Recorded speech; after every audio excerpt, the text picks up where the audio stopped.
The star of this video is going to be the Pafuluo scooter. I have X11 model. Kind of strange, it says Pafuluo, but it says Pafuluo in some other sources.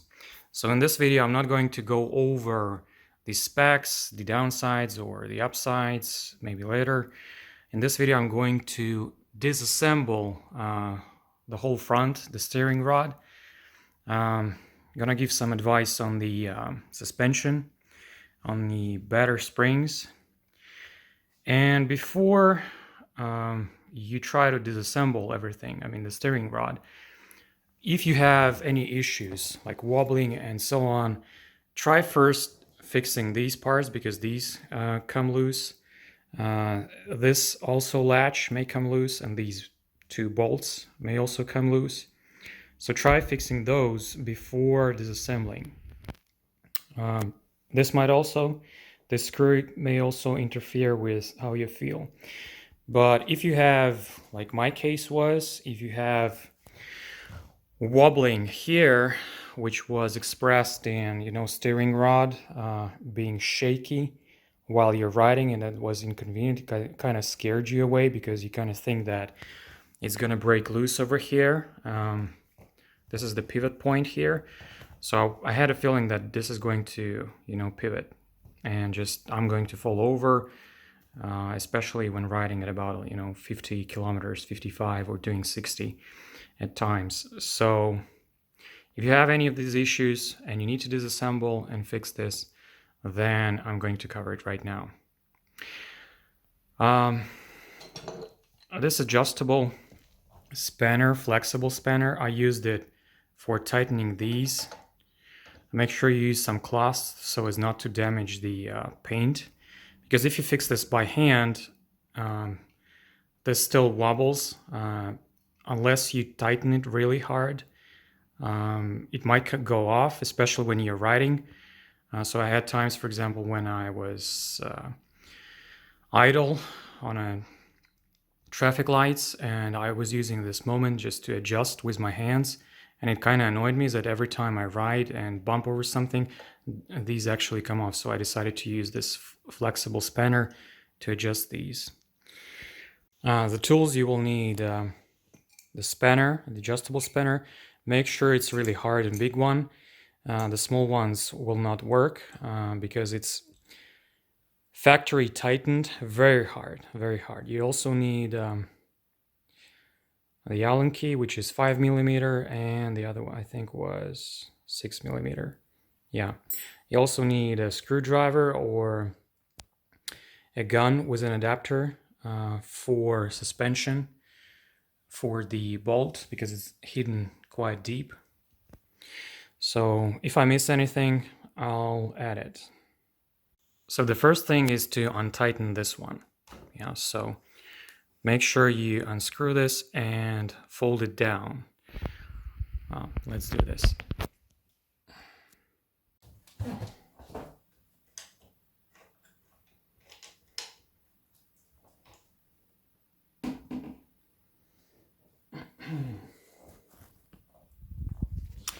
So we have a bolt here, hexagonal, and we'll need the 6 millimeter Allen key. Make sure you also have stainless steel one, a very good one. Don't use the one that with a screwdriver because it's going to tear off and you might actually break it. You need a decent Allen key for this because again, it's factory mounted. It's quite actually hard. Since I already disassembled mine, I can use one hand and then just to untighten this. Now the advice being, don't completely take out the bolt, since there is a second part that holds within here, within the rod, and if you completely untighten, this second part stays in and it kind of is very hard to work with it. You might have troubles adjusting the steering rod later. So don't just take the bolt completely out. Don't do that. So it's going to be the following. I think I did enough.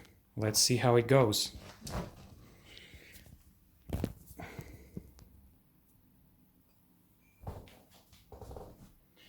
So you just take this one out. This is the second part here, which otherwise will be stuck here. Now, the construction of this is not very well thought to my mind, because you have a very long rod. Yeah, you have a pivot point here, but this part, which is actually holding the whole rod, heavy rod, I would say, it's quite short to my mind. And the fixture and fastening that they made here is of resemblance from a mountain bike fenders. If you ever attached plastic fenders, there's the same mechanism that you screw in the bolt, this slides out and takes out more space than it would be if it was like this. So when you screw it, it kind of goes off, it widens here, and it's kind of holding. First I thought this was the issue here because of the short leg, but it wasn't. And I even tried to put 8mm rod, which is right here. You know, I tried to put it all the way through to here, try to fix it, and still my steering wheel was wobbling. So this doesn't fix that. There was another issue. The issue is not with this. I don't know, maybe you will have issue with this. I didn't. Everything was tight, super tight. I had issues here. Here's the ball bearings. And eventually, after riding about a year and a half, despite having 2 nuts and a counter ring here, this is the counter ring. It kind of spring loads and pushes this one down. Despite having 2 nuts, in a year you will have them going a bit up, and this is the place, this is the bearing place. This will start to shake, and I noticed that this part began to shake. I mean here, so it wasn't just the rod which was shaking in front. I kind of noticed the bottom part shake, so I kind of assumed, okay, the problem must be here. And my previous video where I spoke in Russian, I thought that there's a bearing only here and nothing here, because the rod basically sticks out here and there is nothing in there.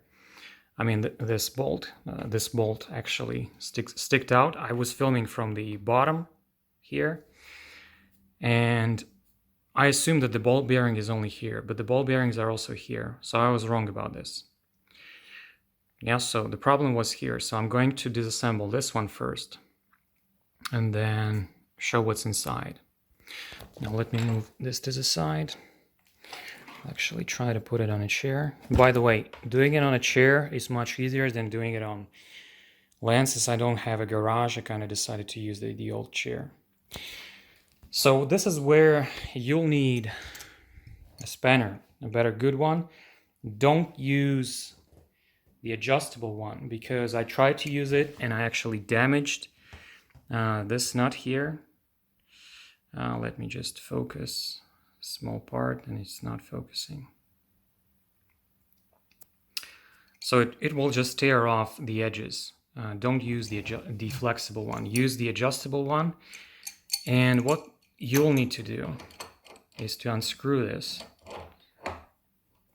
Mine should be fine right now. Yours might be, again, factory tightened. It will be sitting very hard. You might need a hammer to bang here, so it just goes off. I was doing this for quite some time. Tried to remove it for a very long time. Even with this spanner, it was very hard to do. I almost gave up. But when I tried to, doing very fast turns, don't do it don't strain yourself and stand like this. You need to do, very fast, very quick moves. Otherwise, it just is not, this part is not movable. No, it's still not going off. Okay, I'll put the camera down on the side and try to undo this.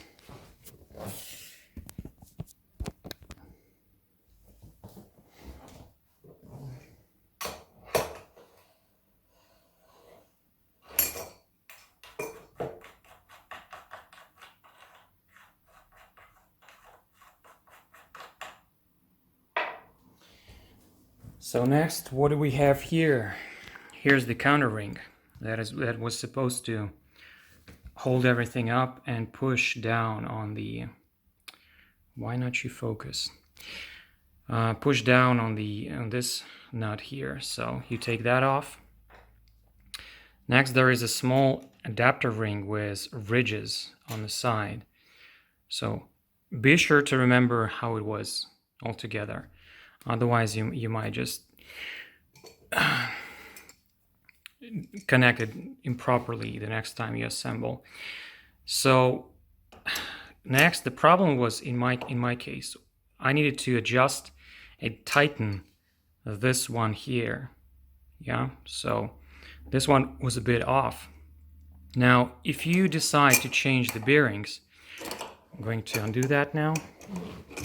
If I can do this with one hand. Yeah.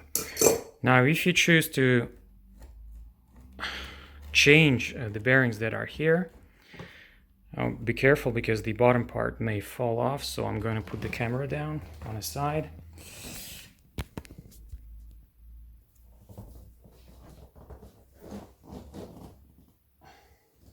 Yeah.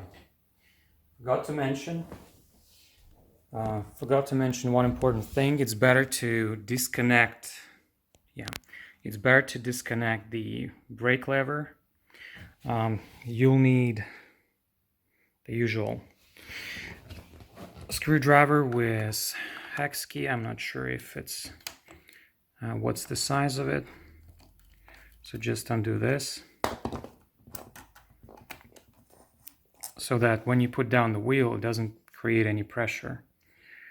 Yeah, so, all right, let's continue.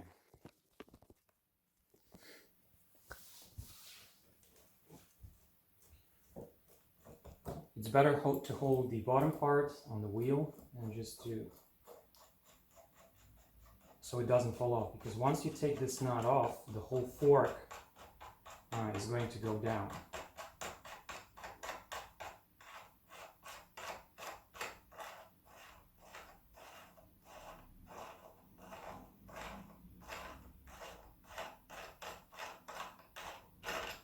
Okay, let's go down. So the fork, it is going down, and we put it down.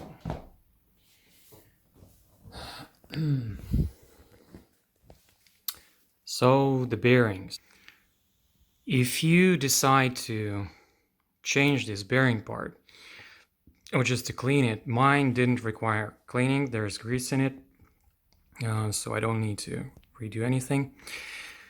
But make sure if you lift this is an open bearing. Yeah, it's not closed. If you tilt it, the balls, these tiny metal balls, they will fall.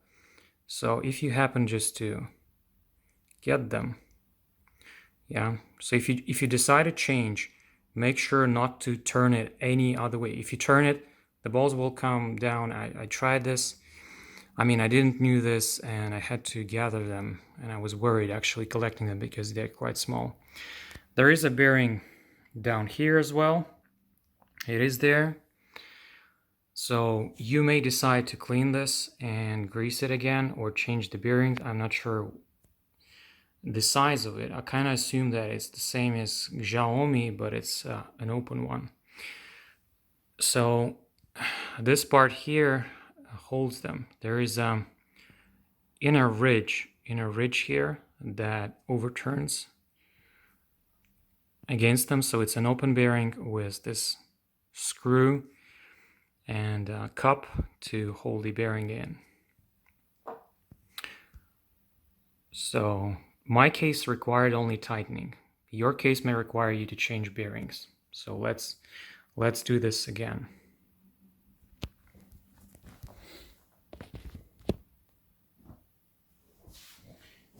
Okay, let me clean my hands. Yeah, make sure you have something, a towel or something, so as not to smear anything, your clothes especially. But this fork, I'm not sure if you can see this. This fork goes in. Adjust it slowly. And then you have this nut with a cup that goes in.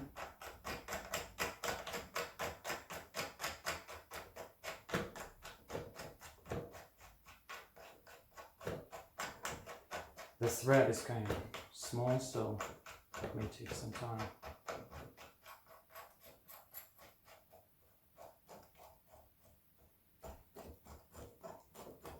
Make sure you hold the bottom fork, otherwise it may be tilted and you screw it on. So then I applied quite a force so that your front fork, which is here, needs to be turning. Let me show you, with some resistance. Don't overdo this. Don't overdo this because they're ball bearings and they kind of rub against each other. So once you kind of feel that there is slight pressure, yeah, because once you're gonna ride it, this is not going to be slight. This is going to be very easy to turn. So I kind of turn it a bit more, and I even checked. I tried to, make it wobble somehow. Yeah, and I'm actually moving the whole scooter right now. So then you have this adapter ring. Oh wait, let me just go and see if it fits. Yeah, you also need a pair of good hands to do this. Then goes the counter ring, which should ideally push on the bottom nut and the top nut. Then you just assemble.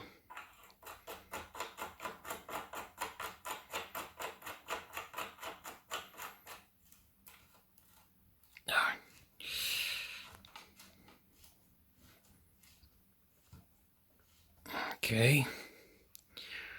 Yeah, you also need a hoover just in case to hoover all the grass and sand that might be in your room. Okay, let me just now tighten it. Tighten the Titan.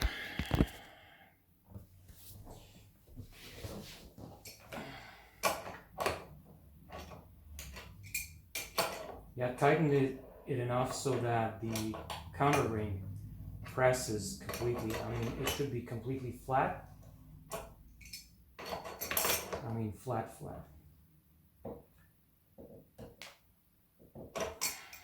Yeah.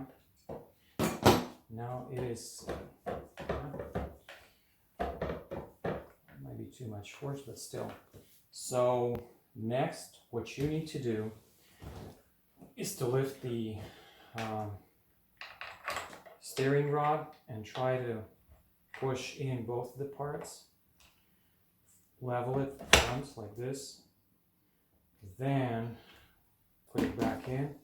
The rod is still there, so you just take the Allen key, number 6 Allen key, which I put where, question is? Yeah, it is behind me. So you just tighten this one. Don't worry if something misaligns, because you can actually adjust this part and this part if it's not screwed till the bottom. So it's still adjustable.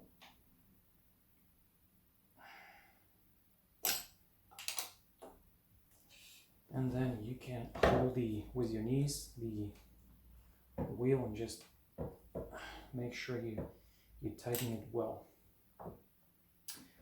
Now, considering this one here, I actually put the rubbers that are supposed to be for the windows, window insulation. I actually put those, so it doesn't, you can see that it doesn't take off the paint, because with time I noticed that when I ride I had to screw some more, because it takes off. You can see that it's dented, because with time all of these parts, all these metal parts, with shaking it, small shakes, it's going to take off, and you're gonna hear some squeaks and screaks here at times. So I just decided to put some rubber here so it kind of absorbs the shocks. Okay, so next thing, you just lift this thing up. Let me hold it with one hand and do the nut here.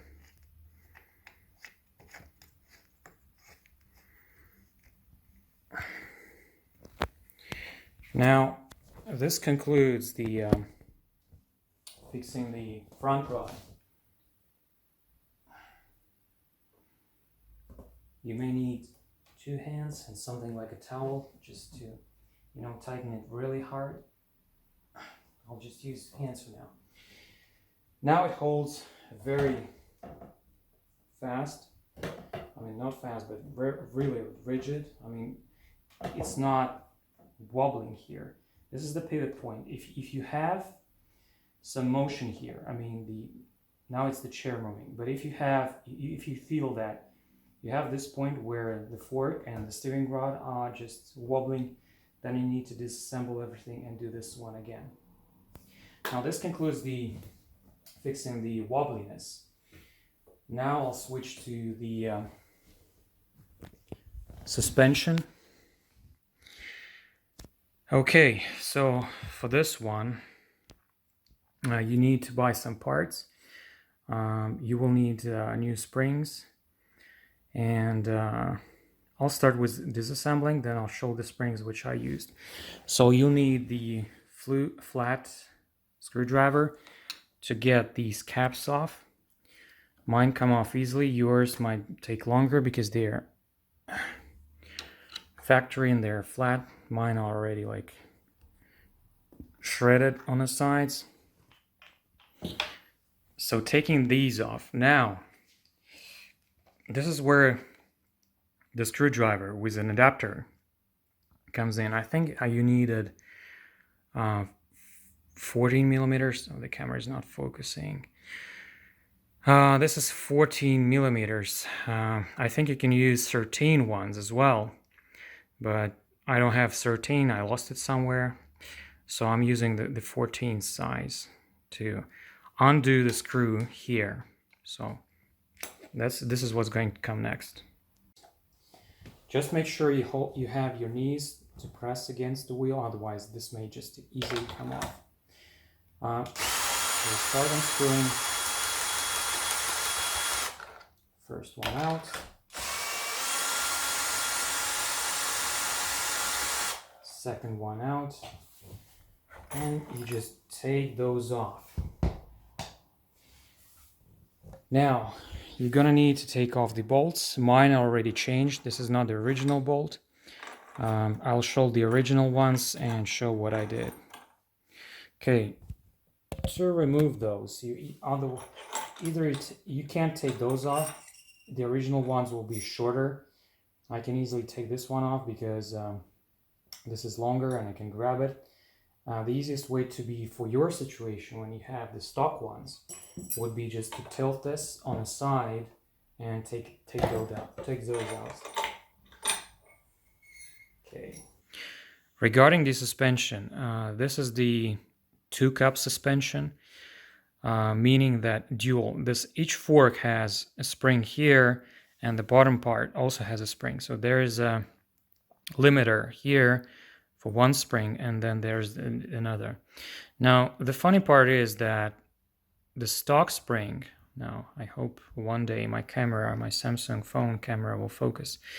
Now, funny thing is that the top suspension ring cup has 1 centimeter spring, which can be, you can see, easily sprung, easily, bent and whatnot.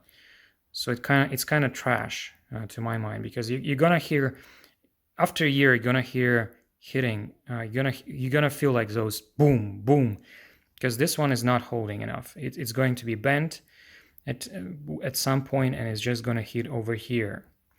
Now, this is the top spring. These were the top springs. Now, the bottom springs were sturdier. Still, I could push them, but if I use the full force, I could easily, get this, compressed completely, and I would hear the bumps would just hit.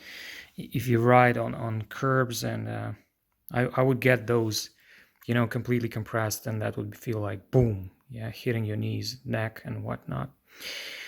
But these are quite actually nice ones. I didn't find what to replace them with. If you do find better springs, then go ahead. What I noticed is that When I use these ones, I bought the new ones. I'll leave the link in the description. These are a bit longer, and I think those have 48% compression rate.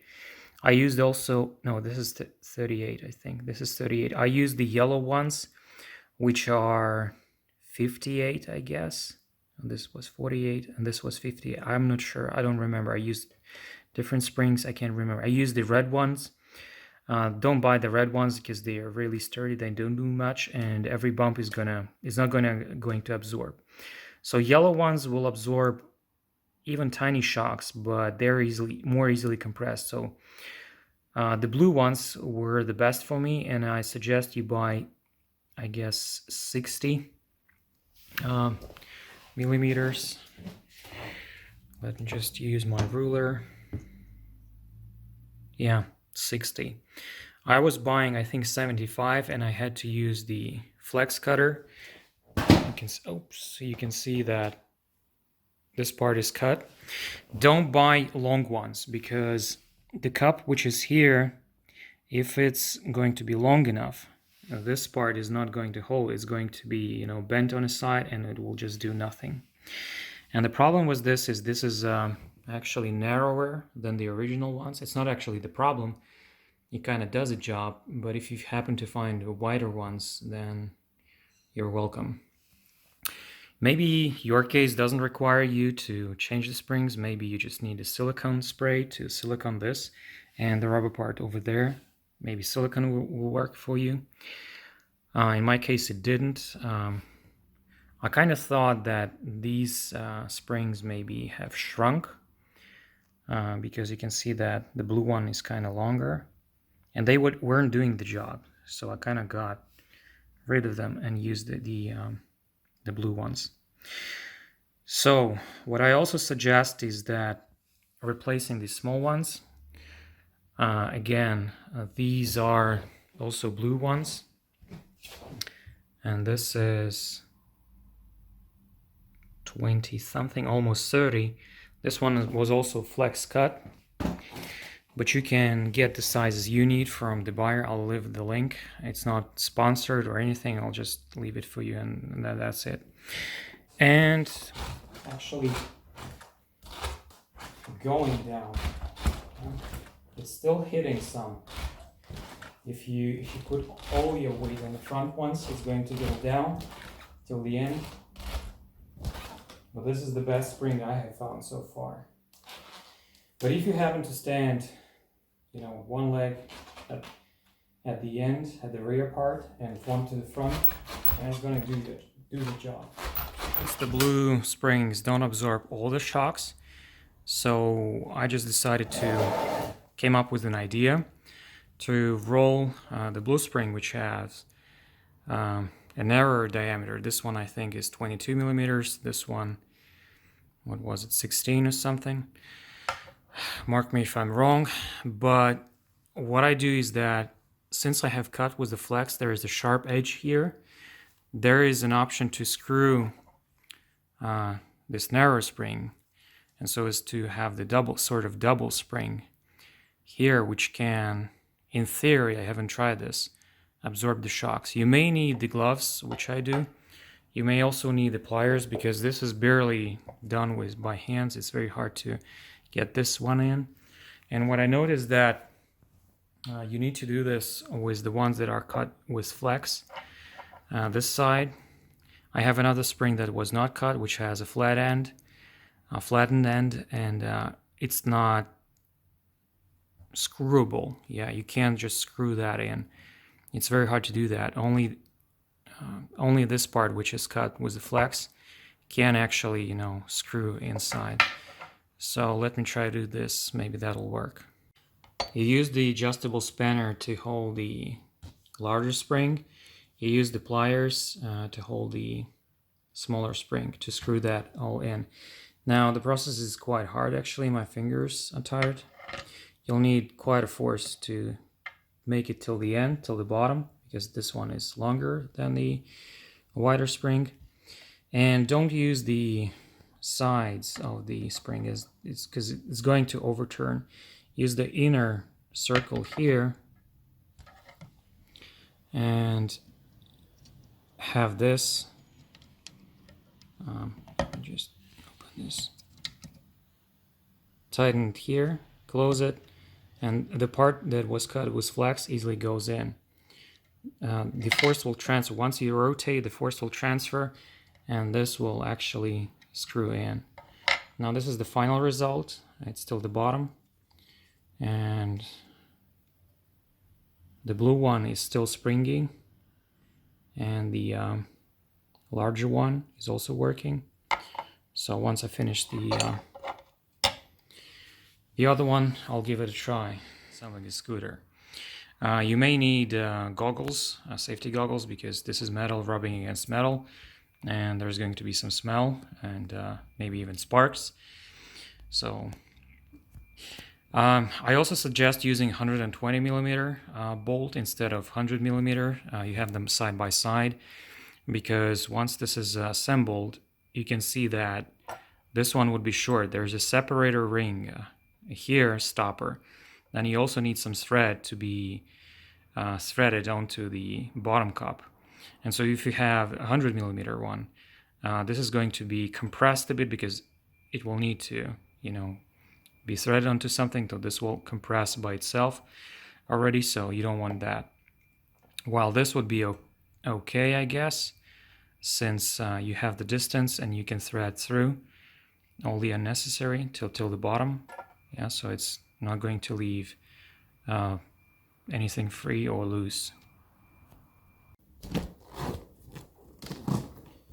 Okay, so you have seen the blue ones, the blue springs. It still hit the bottom, but once you combine the two, let's give it a try.